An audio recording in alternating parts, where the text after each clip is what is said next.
Good morning, students. Today we are going to say about adiabatic demagnetization in the heat and thermodynamics.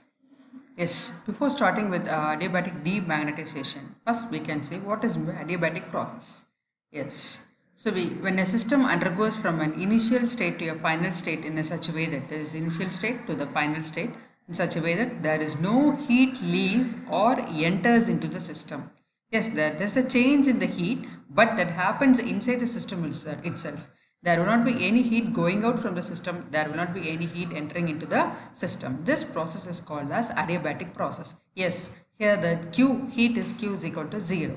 So U2 minus U1 that is equal to minus W. How it is made? The work done of the system is minus W. For an ideal gas, it's U2 minus U1 will be equal to CV into dt, where we can say this CV is the change in the volume in the system. Yes, here when a system expands adiabatically, its internal energy decreases.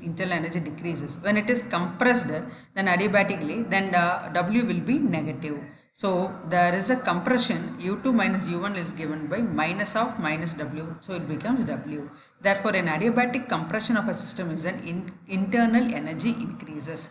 This process that takes place suddenly or quickly. Okay. Now we can directly goes to the adiabatic demagnetization. Yes, adiabatic demagnetization. This is the schematic diagram for the adiabatic demagnetization. Okay.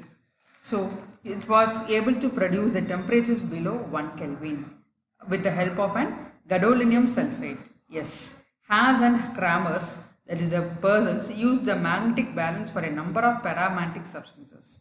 They found that potassium and chromium, alum, which give a more much lower temperature. Yes. Here see, the apparatus consists of a paramagnetic specimen salt suspended in a vessel A, which is surrounded by a liquid helium. This liquid helium is taken in a Dewar flask D.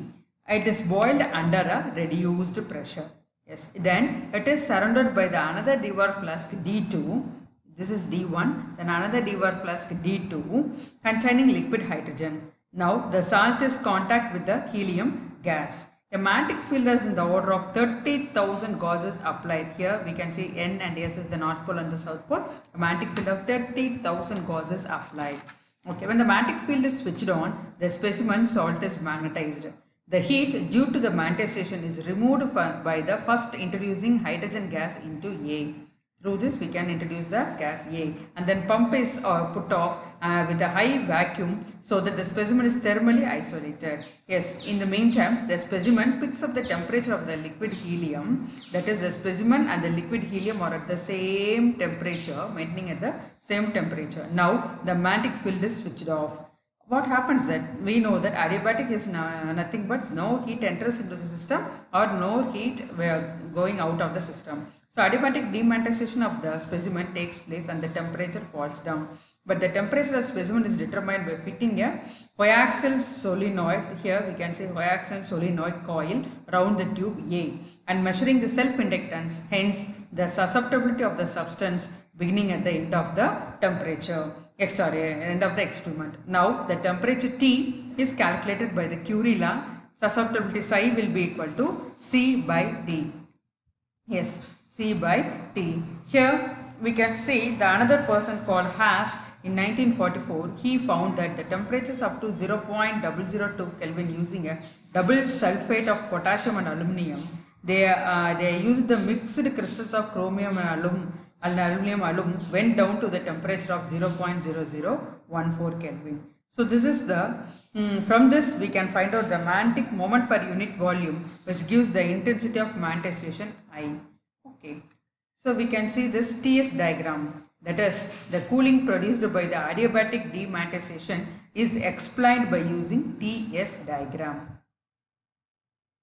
T and S diagram. In the diagram, the entropy of the substance is represented schematically as a function of temperature for the two different magnetizing fields, that is H2 and H1 and H2.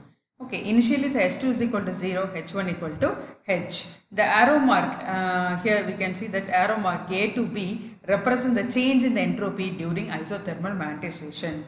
Now, if the field is switched off, the substance demagnetizes adiabatically so that the temperature falls while during this process. This entropy remains constant, yes, and it is again given by the arrow mark BC. During this process, the adiabatic demagnetization of the temperature in the order of 10 power minus 4 can be reached. The main problem is this method is the measurement of such low temperature. That is the problem. Yes, this problem can be resolved by Curie law. Yes, assuming that Curie law, susceptibility chi will be equal to, that is the Curie temperature Tc will be equal to C by chi. So it is also known as magnetic temperature. By knowing these things, knowing this temperature, Curie constant and tau, susceptibility psi, it is easy to calculate the temperature of the measurement of the specimen. Yes, and it is in the order of 10 power minus 4 Kelvin. We can go up to below this, but it can be due to the nuclear magnetism. But here we can use only the adiabatic process, and it is enough to handle this adiabatic demagnetization with all those solved. Thank you, students.